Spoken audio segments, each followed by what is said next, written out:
एक छोटी स्मॉल और स्ट्रॉन्ग पेपर के साथ हर साल में आपका स्वागत है दोस्तों। करंट अफेयर्स की सीरीज में जुलाई महीने के पार्ट थर्ड में 16 से 22 जुलाई 2023 तक के करंट अफेयर्स के सभी क्वेश्चन का सोल्यूशन देखेंगे दोस्तों। रियल टाइम में डिटेल्स करंट अफेयर्स की जानकारी के लिए आप मेरे साथ टेलीग्राम पर @RSLM जी जुड़ सकते हैं। और दोस्तों आपको पता है प्रत्येक क्वेश्चन के साथ बहुत सारी इन्फॉर्मेशन की प्राप्ति होती है, तो बहुत गौर के साथ स्टार्ट करते हैं। पहला क्वेश्चन है, आयुष स्वास्थ्य और सेवाओं और अनुसंधान सुविधा अर्थात Ayush health services and research facility का उद्घाटन केंद्रीय मंत्री सर्बानंद सोनोवाल ने राज्य के मुख्यमंत्री के साथ मिलकर कहाँ किया? तो ये किया गया है गोवा में। गोवा के मुख्यमंत्री के साथ मिलकर इसका उद्घाटन किया गया है। नेक्स्ट, भारत में ग्रीन हाइड्रोजन प्रोजेक्ट को बढ़ावा देने के लिए किसने 1 बिलियन यूरो की सहायता प्रदान करने की घोषणा की है? तो ये किया गया है यूरोपियन एस्टेब्लिशमेंट बैंक के द्वारा। और यह जो यूरोपियन एस्टेब्लिशमेंट बैंक है, इसका हेडक्वार्टर लग्जमबर्ग में है, इसे भी याद रखना है। नेक्स्ट, हाल में भारत सरकार ने किस देश के मार्सिल में एक नया वाणिज्यिक दूतावास खोलने की घोषणा की है? साथ ही उस देश ने भारतीय विद्यार्थियों को लॉन्ग टर्म वीज़ा प्रदान करने की घोषणा की है। तो ये किया गया है फ्रांस के द्वारा। हाल ही में प्रधानमंत्री नरेंद्र मोदी फ्रांस में आयोजित विस्टल डे परेड में मुख्य अतिथि थे, और वहीं पे यानी कि फ्रांस जब गए थे तो वहाँ पे दोनों देशों की भी सहमति हुई, और उसमें फ्रांस के मार्सिल में एक नया वाणिज्यिक दूतावास खोलने की घोषणा की गई है। और फ्रांस ने ये घोषणा की है कि भारतीय विद्यार्थी जो वहाँ पे स्टडी यानी कि फ्रांस में स्टडी के लिए जाते हैं, उन्हें लॉन्ग टर्म वीज़ा दिया जाएगा। हाल ही में प्रधानमंत्री नरेंद्र मोदी अमेरिका की यात्रा पर गए थे, और वहाँ पे सिएटल में एक नया वाणिज्यिक दूतावास खोलने की घोषणा की गई। ऑस्ट्रेलिया की यात्रा पर गए थे, तो ऑस्ट्रेलिया के ब्रिस्बेन में भी एक नया वाणिज्यिक दूतावास खोलने की घोषणा की गई थी। और हाल ही में प्रधानमंत्री नरेंद्र मोदी दुबई के भी आधिकारिक यात्रा पर गए थे फ्रांस में जाने के बाद। नेक्स्ट, यूरो मनी द्वारा किसे कॉरपोरेट जिम्मेदारी हेतु विश्व का सर्वश्रेष्ठ बैंक नामित किया गया है? तो ये नामित किया गया है DBS बैंक को। रिजर्व बैंक ऑफ इंडिया के बारे में याद रखना है। हाल ही में एक आयोजन हुआ था लंदन में, लंदन सेंट्रल बैंकिंग अवार्ड। इसमें RBI के गवर्नर शक्तिकांत दास को गवर्नर ऑफ द ईयर से सम्मानित किया गया था, और उसी अवार्ड में नेशनल बैंक ऑफ यूक्रेन को best bank of the year नामित किया गया था। नेक्स्ट, किस देश के पूर्व राष्ट्रपति सद्दाम हुसैन के शासनकाल में भारत को दिया गया ऑयल ब्लॉक के परिचालन शुरुआत करने तथा 3 नए ऑयल ब्लॉक भारत के ONGC को प्रदान करने की सहमति व्यक्त की गई है? तो ये इराक के द्वारा की गई है। इराक के पूर्व राष्ट्रपति थे सद्दाम हुसैन, उन्हीं के शासनकाल में कुछ ऑयल ब्लॉक इंडिया के ONGC को प्रदान किया गया था, लेकिन बाद में उस पर रोक लगा दिया गया था, लेकिन फिर से वो भारत के ONGC को देने की घोषणा की गई थी। हाल में भारतीय प्रधानमंत्री जब फ्रांस की यात्रा पर गए थे, तो वहाँ पे एक समझौता हुआ, उसमें 3 स्कॉर्पियन पनडुब्बी लेने की घोषणा। ऐसा नहीं मतलब कि भारत सरकार के द्वारा, भारत का जो डिफेंस मिनिस्ट्री है उनके द्वारा फ्रांस से 3 स्कॉर्पियन पनडुब्बी लेने की घोषणा की गई है। तो यह भी याद रखना कि स्कॉर्पियन पनडुब्बी अभी फ्रांस से लेने की घोषणा भारत सरकार ने की है। नेक्स्ट, जम्मू और कश्मीर के किस क्राफ्ट कला को स्किल इंडिया के अंतर्गत पुनर्जीवित कर ब्रिटेन को एक्सपोर्ट करने की शुरुआत की गई है? तो ये किया गया है नमदा कला। तो याद रखना है, नमदा कला जो है वह जम्मू और कश्मीर की है। ये बहुत पुरानी कला है, और इस क्राफ्ट कला को स्किल इंडिया के अंतर्गत पुनर्जीवित किया गया है, और इस कला को ब्रिटेन को एक्सपोर्ट करने की शुरुआत की गई है। मोपा हस्तकला, इसे भी याद रखना है। यह जो है मोपा हस्तकला, यह अरुणाचल प्रदेश की कला है, और यह 1000 साल पुराना कागज़ बनाने की कला है। जो हाथ से बनाया जाता था उसे KVIC ने और पुनर्जीवित किया है। बेपोर एक नाव है जो केरल का नाव है, और औथूर ये तमिलनाडु का पान है। इस दोनों का भी GI टैग प्रदान करने की घोषणा की गई है। नेक्स्ट, खाद्य पदार्थों के बढ़ते मूल्य को देखते हुए किस देश में इमरजेंसी की घोषणा की गई। साथ ही फ्यूल सब्सिडी को कम कर उस पैसे को उर्वरक और बीज किसानों को देने, इसके साथ जंगल को काटकर कृषि योग्य भूमि बनाने की घोषणा की गई है। तो ये हुआ है नाइजीरिया में। नाइजीरिया में खाद्य के मूल्य बहुत ज़्यादा बढ़ गए हैं, तो इसे देखते हुए अभी इमरजेंसी की घोषणा की गई है और सरकार के द्वारा यह घोषणा की गई है कि जो भी फ्यूल सब्सिडी दिया जाता है तो उसमें कुछ कटौती की जाएगी और उर्वरक और बीज किसानों को उसी पैसे से दिया जाएगा। और ये भी घोषणा की गई कि वहाँ पे जो जंगल है उन जंगलों को काटा जाएगा और कृषि योग्य भूमि बनाया जाएगा। हाल में पेरू में भी एक इमरजेंसी लगा था। तो पेरू में अभी इमरजेंसी हमेशा लगता रहता है क्योंकि वहाँ पे पॉलिटिकल अनस्टेबिलिटी है और इसके साथ एक बीमारी आया था जिसका नाम है गुलियन बाड़े एक सिंड्रोम है। उसके कारण भी इमरजेंसी की घोषणा की गई है और पॉलिटिकल अनस्टेबिलिटी के कारण हमेशा वहाँ पे इमरजेंसी की घोषणा की जाती रहती है। दक्षिण अफ्रीका में भी हाल ही में इमरजेंसी की घोषणा की गई थी और ये घोषणा की गई थी इनर्जी क्राइसिस को लेकर। और श्रीलंका में एक इकोनॉमिक क्राइसिस की घोषणा की गई थी। वहाँ का श्रीलंका का बहुत इकोनॉमिक हालत ख़राब है, उसी को देखते हुए। नेक्स्ट, गोदावरी नदी पर स्थित राज्य की सिंचाई परियोजना कलेश्वरम को फिर से पुनर्जीवित की जा रही है। ये किस राज्य में है? तो ये जो है ये तेलंगाना में है। नेक्स्ट, जापान के कीवा में आयोजित 64वें गणित ओलंपियाड में कुल 6 मेडल के साथ भारत 9वां स्थान प्राप्त किया। किसने गोल्ड मेडल जीता है? तो उपरोक्त दोनों यानी कि अतुल सतारवत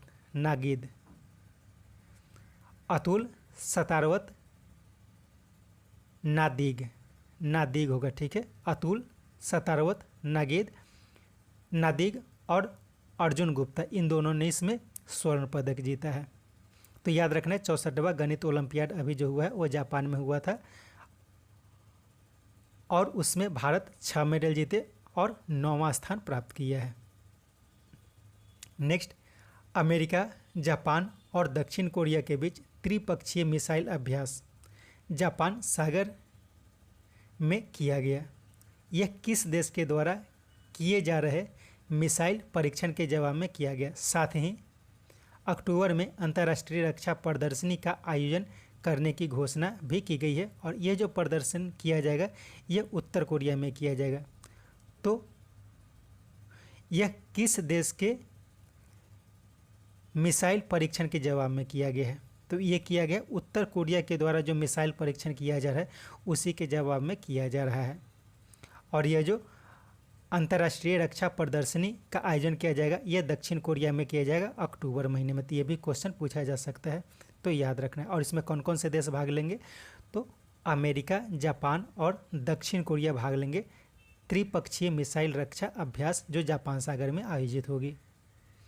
नेक्स्ट, हाल में आयोजित टेनिस का विंबलडन 2023 का फाइनल किसने जीता? तो इसका 4 हो जाएगा यानी कि 1 और 2। पुरुष वर्ग में कार्लोस अल्काराज और महिला वर्ग में मार्केटा वोंद्रोसोवा और पुरुष वर्ग में कार्लोस अल्काराज के द्वारा ये जीता गया है। कार्लोस अल्काराज ने नोवाक जोकोविच को पुरुष वर्ग में हराया था और महिला वर्ग में मार्केटा वोंद्रोसोवा जो है वो ओंस जबोर को हराया है। नेक्स्ट, भारत और मंगोलिया के बीच सैन्य अभ्यास का आयोजन उलान बटोर में किया गया, उसका नाम क्या है? तो उसका नाम है नोमैडिक एलिफेंट। सुरक्षा बॉन्ड, ये हाल ही में रूस और चीन के बीच नौसेना अभ्यास किया जाता है। MPX अभ्यास जो है वो भारत और इंडोनेशिया के नौसेना के बीच किया जाता है। तो इन सब के बारे में भी याद रखना है। नेक्स्ट, किस देश में आयोजित 12वीं मैकोंग गंगा सहयोग बैठक की अध्यक्षता एस जयशंकर ने लाओस के विदेश मंत्री PDS स्लेमैक्से कोम्बेसिव के साथ किया? तो ये जो आयोजन किया गया है ये थाईलैंड में किया गया है। तो ये ध्यान रखना है कि थाईलैंड में आयोजित किया गया है, लेकिन लाओस के विदेश मंत्री के साथ भारतीय विदेश मंत्री एस जयशंकर ने इसकी सह अध्यक्षता की। तो याद रखना है कि हाल ही में 12वीं मैकोंग गंगा सहयोग बैठक का आयोजन किया गया है और ये थाईलैंड के बैंकॉक में किया गया है। इसमें भारत के विदेश मंत्री एस जयशंकर और लाओस के विदेश मंत्री PDS स्लेमेक्से कोम्बेसिव ने भाग लिया। इसके साथ याद रखना है कि जो थाईलैंड में मैकोंग गंगा सहयोग बैठक का आयोजन किया गया है, इसमें मुख्य रूप से इंडिया, म्यांमार और थाईलैंड के बीच हाईवे बनाने पर चर्चा की गई है। तो याद रखना है इंडिया, म्यांमार और थाईलैंड के बीच हाईवे बनाने पर चर्चा इसमें की गई है। हाल ही में बिम्स्टेक के पहले विदेश मंत्रियों के बैठक का आयोजन भी हाल ही में किया गया है और वह भी थाईलैंड में किए जाने की घोषणा की गई है। नेक्स्ट, भारत के बाहर IIT दिल्ली का कैंपस कहाँ खोले जाने की घोषणा की गई है। तो ये खोला जाएगा संयुक्त अरब अमीरात यानी कि UAE में, और हाल ही में तंजानिया में IIT मद्रास का कैंपस खोला जा चुका है। तो इसे भी याद रखना है। नेक्स्ट, हाल में अर्जेंटीना के रक्षा मंत्री जॉर्ज एनरिक ताइयाना 4 दिवसीय भारत यात्रा पर आए। भारत निर्मित किस रक्षा सामग्री के प्रति उन्होंने अपनी इच्छा व्यक्त की।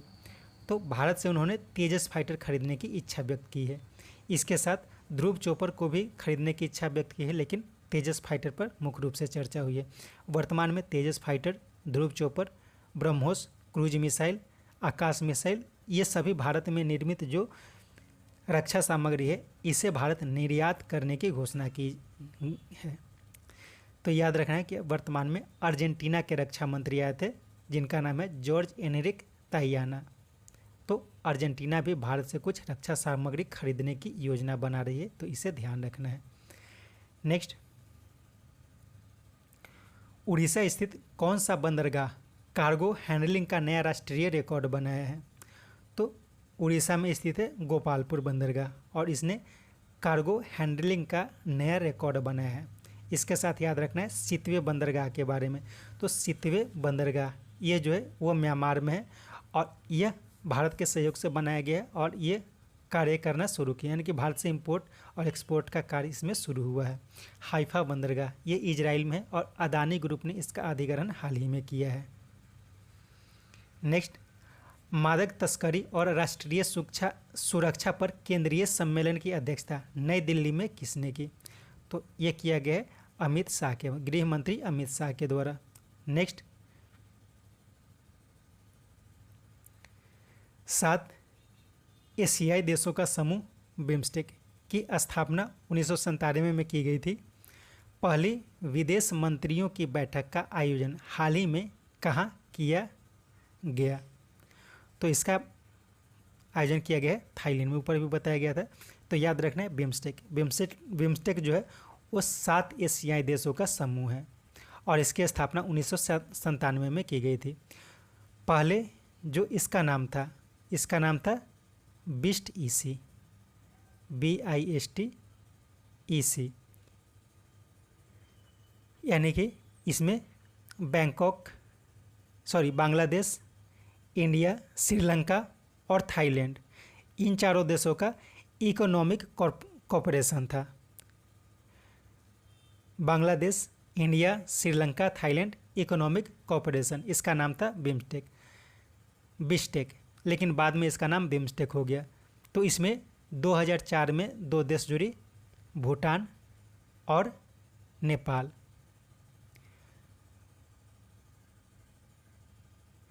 तो इन सब बातों को याद रखना है। पहले इसका नाम बिस्टेक था लेकिन बाद में यह बिम्स्टेक हो गया। भूटान और नेपाल इसमें 2004 में जुड़ी है।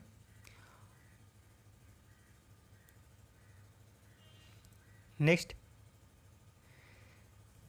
नीति आयोग के हाल में national multi dimensional poverty index जारी की। इस संबंध में सत्य कथन को पहचानना है। तो क्वेश्चन का फ्रंट थोड़ा छोटा हो गया है तो इसको ध्यान से देखना है। इसमें 4 जो पॉइंट है चारों पॉइंट सही है। तो एक देख लेते हैं पहले 2 पॉइंट क्या क्या कहा गया है। पहला पॉइंट ये कहा गया है कि संयुक्त राष्ट्र के 3 मुख्य पैरामीटर स्वास्थ्य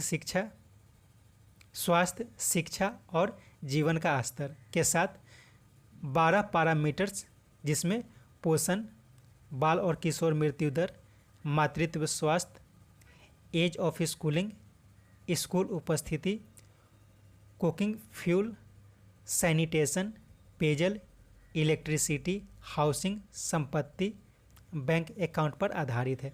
तो याद रखना है कि हाल में जो नीति आयोग के द्वारा national multi dimensional poverty index जारी की गई है, इसमें जो चर्चा की गई है तो इन सभी बातों पे चर्चा की गई, इन सभी मुद्दों को ध्यान में रखते हुए इसको बनाया गया है। सेकेंड पॉइंट देखते हैं, 2015-16 में जो गरीबी थी तो उसमें 14.85% से घटकर 2019-21 में 14.96% अर्थात कुल 13.5 करोड़ लोग मल्टी डायमेंशनल पॉवर्टी से बाहर निकले हैं। तो ध्यान रखना है कि 2015-16 से 2019-21 के बीच 13.5 करोड़ लोग मल्टी डायमेंशनल पॉवर्टी से बाहर निकले हैं।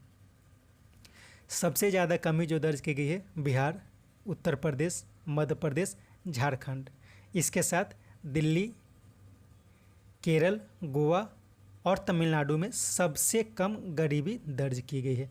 तो इन सब बातों को ध्यान से देखना है। नेक्स्ट, किस राज्य के पूर्व मुख्यमंत्री ओमन चांडी का हाल में निधन हो गया? तो ये केरल के पूर्व मुख्यमंत्री थे।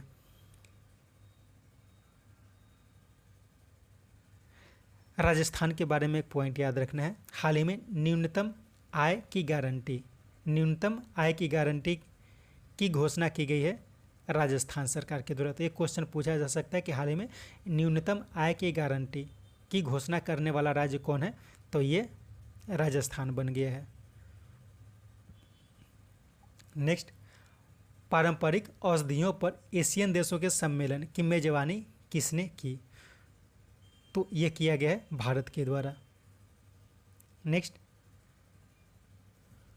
Policy, business ecosystem, export ecosystem और एक्सपोर्ट परफॉर्मेंस जैसे 4 पैरामीटर्स पर आधारित नीति आयोग के एक्सपोर्ट प्रीपेयर्डनेस इंडेक्स में कौन शीर्ष स्थान प्राप्त किया है? तो इसमें तमिलनाडु पहला स्थान प्राप्त किया है, महाराष्ट्र दूसरा, कर्नाटक तीसरा स्थान प्राप्त किया है। तो ये ध्यान रखना है कि हाल ही में एक्सपोर्ट प्रीपेयर्डनेस इंडेक्स जारी किया गया है और यह जो जारी किया गया है यह नीति आयोग के द्वारा जारी किया गया है। इसमें 4 पैरामीटर को देखा जाता है, policy, business ecosystem, export ecosystem और एक्सपोर्ट परफॉर्मेंस। नेक्स्ट, बैडमिंटन के इंडोनेशिया ओपन सुपर 1000 के विजेता जिन्होंने 565 किलोमीटर प्रति घंटे की गति से हिट करके Guinness book of world record बनाया, उनका नाम बताना है। तो उनका नाम है सात्विक साईराज रिंकी रेड्डी। पूरा इनका नाम है सात्विक साईराज रिंकी रेड्डी। तो इन्होंने अभी एक Guinness book of world record बनाया, उन्होंने 565 किलोमीटर प्रति घंटे की स्पीड से हिट किया था। तो यह भी याद रखना है कि बैडमिंटन का जो इंडोनेशिया ओपन सुपर 1000 का आयोजन किया गया था उसके विजेता है सात्विक साईराज रेड्डी। इन्होंने चिराग शेट्टी के साथ मिलकर यह जीता है। इससे पूर्व टेन बुन होंग, ये जो रिकॉर्ड था ये टेन बुन होंग जो 493 किलोमीटर प्रति घंटे के रफ्तार से इन्होंने हिट किया था। और महिला वर्ग का जो रिकॉर्ड है वह भी टेन पर्ली के नाम पे है। इन्होंने 438 किलोमीटर पर घंटे की आवर से हिट करने का रिकॉर्ड बनाया है। नेक्स्ट, हाल में जारी ग्लोबल पासपोर्ट इंडेक्स में कौन शीर्ष स्थान प्राप्त किया है? तो यहाँ पे शीर्ष स्थान प्राप्त किया गया है सिंगापुर में। करीब 5 साल से हर बार जापान पहला स्थान प्राप्त कर रहा था, लेकिन इस बार जापान को पीछे छोड़कर सिंगापुर ने पहला स्थान प्राप्त किया है और जापान जो है वो तीसरे स्थान पर चला गया। तो तीसरे स्थान पर वो जापान जो है वो ऑस्ट्रिया, फिनलैंड, फ्रांस, लग्जमबर्ग और साउथ कोरिया के साथ तीसरे स्थान पर है। पहले स्थान पर सिंगापुर है और दूसरे स्थान पर जर्मनी, इटली और स्पेन है। तो याद रखना है, इसमें अपना देश भारत जो है वो 80वां स्थान प्राप्त किया है। 80वां स्थान प्राप्त किया है भारत ने। Next, US India clean energy partnership मंत्री स्तरीय बैठक का आयोजन हाल ही में कहाँ किया गया है? तो ये किया गया है नई दिल्ली में। नेक्स्ट, किस देश ने 105 प्राचीन कलाकृतियों को भारत को वापस करने की घोषणा की है? तो ये भी अमेरिका के द्वारा की गई है। चीन के बारे में भी याद रखना है। चीन के बारे में क्वेश्चन पूछा जा सकता है। 52.2 डिग्री सेल्सियस तापमान जुलाई के मध्य में दर्ज किया गया है और यह एक रिकॉर्ड है। तो ये ध्यान रखना है कि अभी अब तक का सबसे ज़्यादा तापमान चीन में दर्ज किया गया 52.2 डिग्री सेल्सियस। तो ये भी क्वेश्चन पूछा जा सकता है, इंपॉर्टेंट है, याद रखना है। नेक्स्ट, फ्रांस द्वारा भारतीय संगीतकारों को सेविलियर अवार्ड प्रदान किया गया, उनका नाम क्या है? तो इसका 1 और 2 हो जाएगा, यानी कि अरुणा सायराम और शशांक सुब्रमण्यम। शंकर महादेवन के बारे में याद रखना है। शंकर महादेवन को हाल ही में बर्मिंघम सिटी विश्वविद्यालय के द्वारा मानद उपाधि से सम्मानित किया गया है। Next, advanced nano scale material से किफ़ायती और टिकाऊ स्वच्छ जल पर कार्य करने के लिए आईआईटी मद्रास के प्रोफेसर जिन्हें एनी पुरस्कार से सम्मानित किया गया, उनका नाम क्या है? तो उनका नाम है थलप्पिल प्रदीप। तो याद रखना है, थलप्पिल प्रदीप जो है वो आईआईटी मद्रास के प्रोफेसर है और उन्होंने किस पे काम किया है? तो एडवांस्ड नैनो स्केल मटेरियल से किफ़ायती यानी कि सस्ता और टिकाऊ यानी कि ज़्यादा समय तक चलने वाला स्वच्छ जल प्राप्त करने की विधि पर इन्होंने कार्य किया है। प्रोफेसर जयंत विष्णु नार्लिकर, इनके बारे में याद रखना है। इन्हें हाल ही में Govind Swarup life time achievement पुरस्कार से सम्मानित किया गया, प्रोफेसर जयंत विष्णु नार्लिकर को। एम.एन. नंद कुमार को हाल ही में चार्ल्स तृतीय द्वारा मानद एम.बी.ई पुरस्कार से सम्मानित किया गया है। तो इनका नाम भी याद रखना है, एम.एन. नंद कुमार। चार्ल्स तृतीय के द्वारा मानद एम.बी.ई पुरस्कार से इन्हें सम्मानित किया गया है। C.R. राव, इन्हें सांख्यिकी 2023 का इंटरनेशनल अवार्ड से सम्मानित किया गया है। तो इनके बारे में भी याद रखना है। Next, wrestling federation of India के एडहॉक कमेटी ने किसे चीन में आयोजित होने वाली एशियन गेम्स 2022 के ट्रायल से छूट प्रदान की है? तो इसका 1 नंबर यानी कि बजरंग पूनिया और विनेश फोगाट। अभी हाल ही में आप लोग को पता होगा कि बजरंग पूनिया, विनेश फोगाट, रवि दहिया, साक्षी मलिक और बहुत सारे पहलवान जो हैं वो रेसलिंग फेडरेशन ऑफ इंडिया के अध्यक्ष के खिलाफ धरना प्रदर्शन कर रहे थे।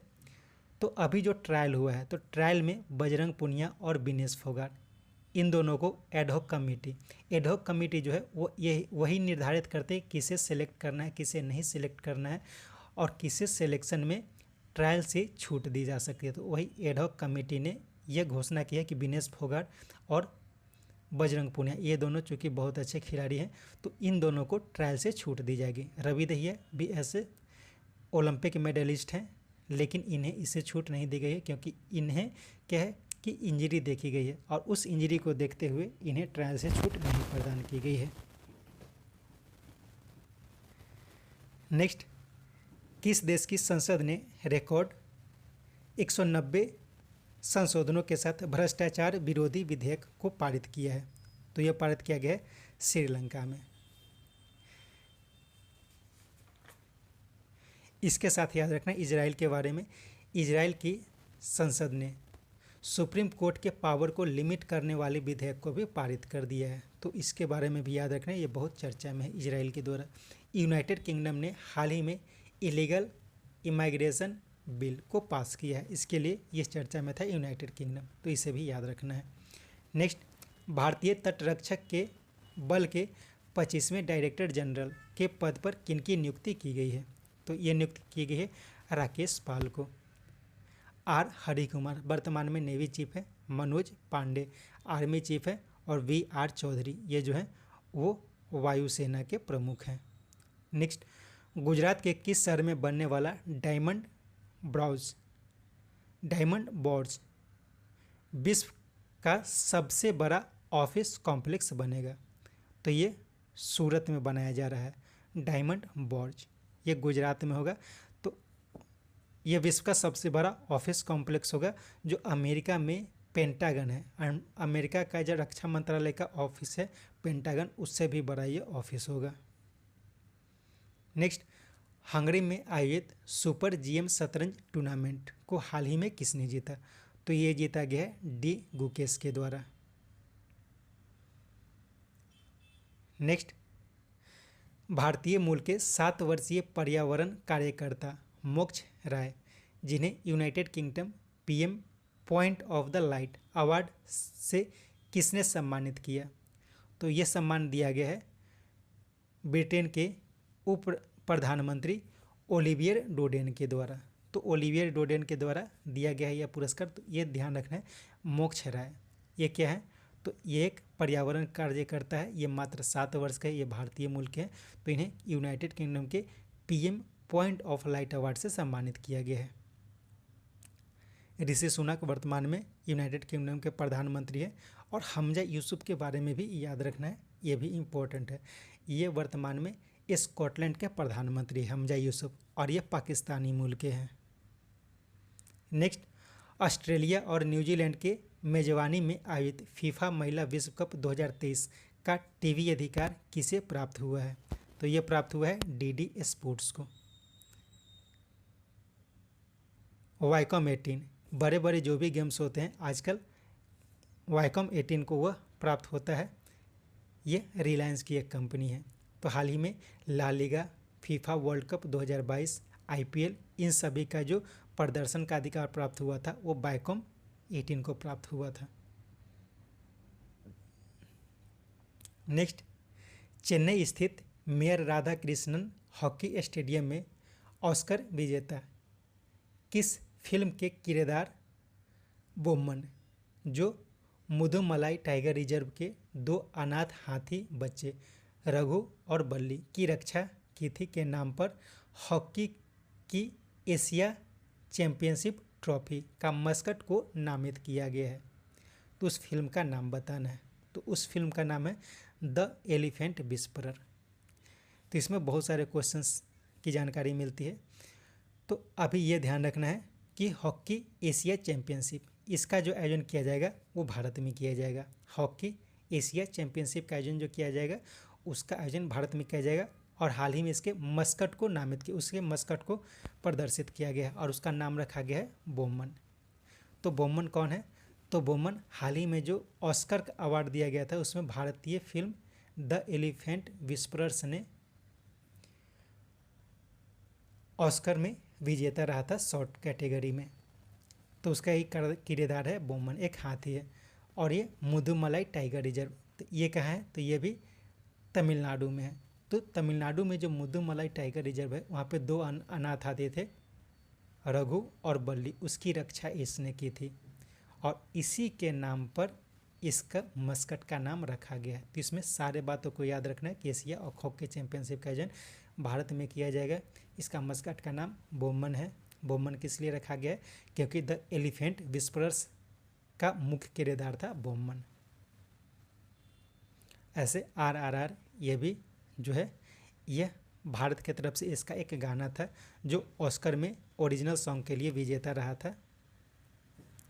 Everything everywhere all at once, यह बेस्ट ऑस्कर फिल्म 2023 घोषित किया गया था। तो इसका नाम भी याद रखना है।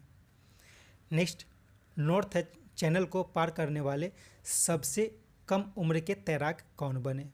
तो ये बन गए अंशुमान जिंगरन। अंशुमान जिंगरन जो है वो भारत के और सबसे कम उम्र में नॉर्थ चैनल को पार करने वाले खिलाड़ी बन गए और ये मात्र 18 साल के हैं। जिया राय के बारे में याद रखना है, ये ऑटिज्म से पीड़ित एक महिला है। ये श्रीलंका से धनुषकोटी तक तैरकर पार किया था। संपन्न रमेश, ये पाक स्टेट को सबसे तेज़ी से पार करने वाले खिलाड़ी बन गए। संपन्न रमेश और कृष्ण प्रकाश, इनके बारे में याद रखना है कि ये पहले ऐसे व्यक्ति हैं जो गेटवे ऑफ इंडिया से एलिफेंटा तक तैरकर पार किया था। इसके साथ ये सेट समाप्त होता है। उम्मीद है ये सेट आपके लिए उपयोगी होगा। कोशिश करिए इस सेट को 2-3 बार करके देखें ताकि अधिक से अधिक जानकारी आपको मिल सके। Thank you.